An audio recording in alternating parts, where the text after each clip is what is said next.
Have you wanted to try winter camping but are scared that you're going to go to sleep and then be cold and uncomfortable? Have you invested in expensive winter camping gear and still froze? Today I have 5 tips you can avoid common winter camping mistakes so you can go out winter camping and not be cold and miserable.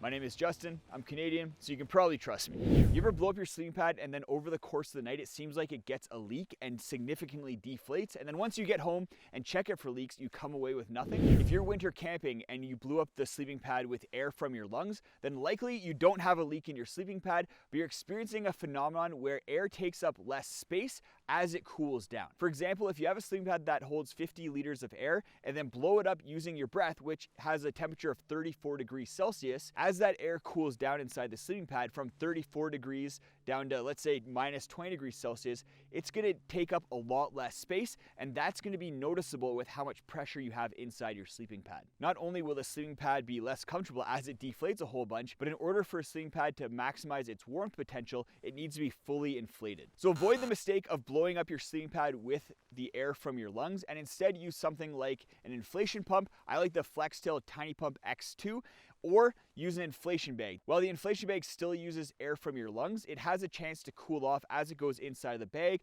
and then into the sleeping pad. The second mistake is not bringing a warm enough sleeping pad. It's easy to forget how cold the ground can be when the air around you is frigid and freezing, but a warm sleeping pad is key to not freezing on winter camping trips. Even though there's a lot of sleeping pads out there that advertise that they're good for winter conditions, I think that there's only a couple that are truly performative when it gets down to really cold temperatures. When looking at winter sleeping pads, start with the R value. It's a good way to get an idea of how warm a sleeping pad tests in a laboratory, but then go to reviews of people testing those sleeping pads out in the real world under conditions that you expect to be out in yourself. For example, I test winter sleeping pads in the Canadian Rockies here where temperatures get down to minus 30, minus 40, or even minus 50. So you know that if I say a winter sleeping pad is going to keep you warm, then I have survived the temperatures in order to back that up. My number one recommendation for a winter sleeping pad right now is the Thermarest X-Therm, with the Exped Ultra 7R being a close second.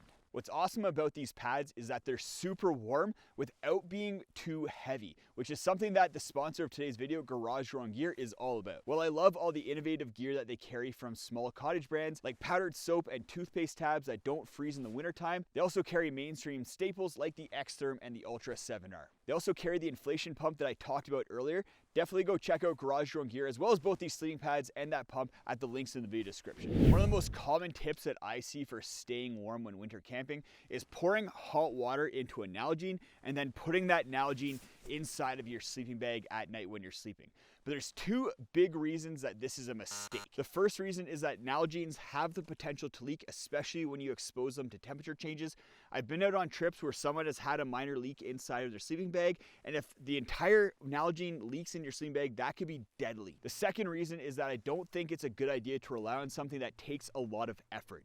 If you're in an emergency and you need to be getting warm quick, you don't want to be outside of your insulation having to boil water in order to get warm. Instead, I think it's a much better idea to just bring a warm enough sleep system, a warm enough sleeping pad, and a warm enough sleeping bag. But where I do like using a hot Nalgene is to put inside my boots in the morning time in order to warm them up. When temperatures start getting well below freezing, the margin for error for staying warm shrinks. The consequences for getting your sleep system wrong at minus 20 are much greater than at plus 20. For that reason, I think it's a big mistake if you check the forecast for a winter camping trip, see that it's going to be minus 20 degrees Celsius, and then bring something like a minus 20 degree sleeping bag. While it's a good idea to have a little temperature buffer in your sleep system during summer conditions, I think that buffer needs to be much greater in winter camping conditions. I recommend a 10 degrees Celsius or 20 degree Fahrenheit buffer if you're at temperatures at minus 20 degrees Celsius or colder.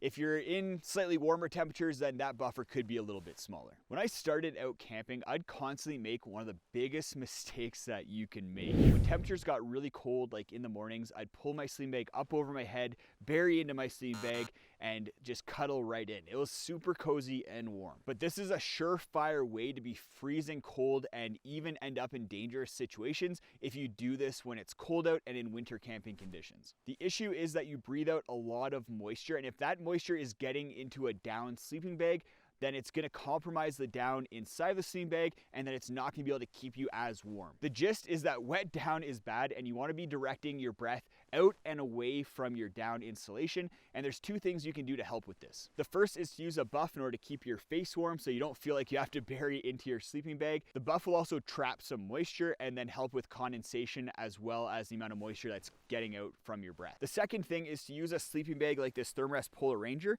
which has a snorkel around your face in order to create a little pocket of warm air as well as to direct your breath away from your sleep insulation. Go check out this video if you want to see my full winter camping gear list. You don't need everything on this list, but it gives you a good idea of the gear that you might need in order to survive in winter conditions.